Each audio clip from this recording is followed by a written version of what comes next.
Who would have thought that they were real? I never did until it appeared during the day. A simple woman in black attire with a hat that shadowed her eyes. I could see her eyes, clear as day, except the fact that they were the color of a cat's. Her hair was dark as a raven's feathers. She followed me everywhere I went, to my dentist appointment, and she was in the waiting room, following me when I left for home. She never did enter the house, but I would see her. The woman would watch me from outside, near my car. At night, I would hear whispering and look up to see those yellow eyes and feel gloved thumbs glide over my cheeks. I'd wake up and check my windows and doors. They were all locked and shut. Normal. How would she have gotten inside? Was it simply a dream, or was it real? I had to get rid of the thoughts and went off to work. As I was packing up my van with the tools and pipes I needed, I was called in for a plumbing job in the sewers, as I recall.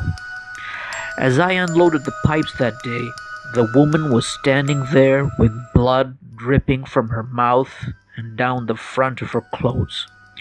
She turned and noticed me standing there and grinned, opening her mouth. I could see fangs in her mouth. "You're next," she hissed, removing her hat, and it floated away. I felt something pierce my skin and blacked out as the sun rose up. I felt myself rising towards the sun's rays and disappeared, watching my body following her hat deeper into the sewers.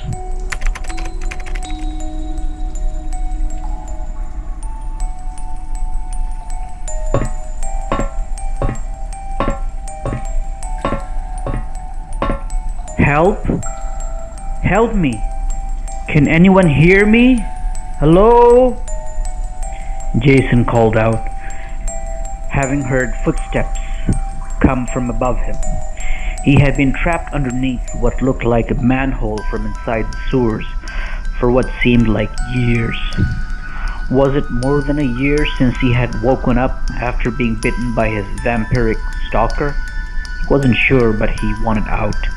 He saw a pair of yellow eyes in the sewers before being slammed against the pipes. "Shut up!" the woman hissed, her nails clenching to his throat, and he whimpered. Okay, I'm sorry. Just no more rats," Jason cried out. He mostly just wanted out. He wanted to see if his wife and kids were still alive, and was curious if anyone had been looking for him in the outside world. "No more rats, Jason," she cooed. "Then eat the next prisoner, or starve," the woman snapped, leaving him alone again in the dark.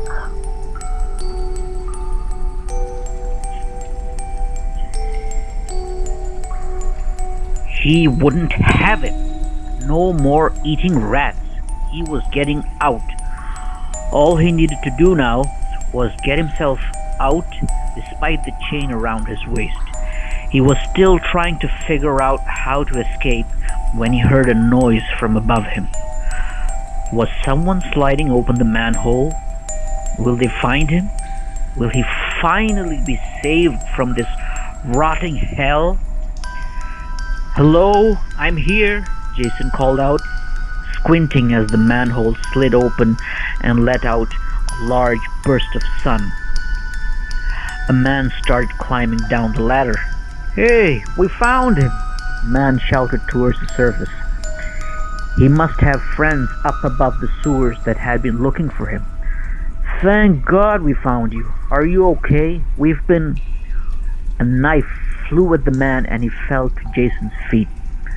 The woman flew up the ladder and shut the hole that could have been the end of the nightmare known as the sewers. But no, now the light was gone again. He was left alone in the dark. The man who could have saved him now lay by his feet. You see what you've done now? That is why you keep your mouth shut. Or maybe I should shut your mouth for you. The woman hissed as he felt what could only be described as needles pierce his lips as the woman sewed his mouth shut. She went over the process once more to double the effect. He could taste the blood from the process. Watch the man you have murdered. You're lucky that I have shut your mouth for you. Otherwise, the number of dead heroes would rise. All because of you. And while your mouth is sewn shut, I may as well tell you my name, she said, moving in front of him so he could feel her breathing on his face. My name is Betania. As to why I have not told you this before is because you would say my name and that pretty little chain around your waist would disappear, setting you free to roam the sewers, more lost and alone than ever. And we don't want that, right? She laughed, the sound echoing through the pipes before she disappeared. He was alone in the dark, once again, the man's body by his feet, and he let out a few tears, unable to scream or wail or anything else of the sort. Now he was sure to starve to death, or get eaten alive by the rats, but all he knew was that he was going to die alone in the sewers. There was no escape from this dreadful fate, no matter how much he wished it to be true.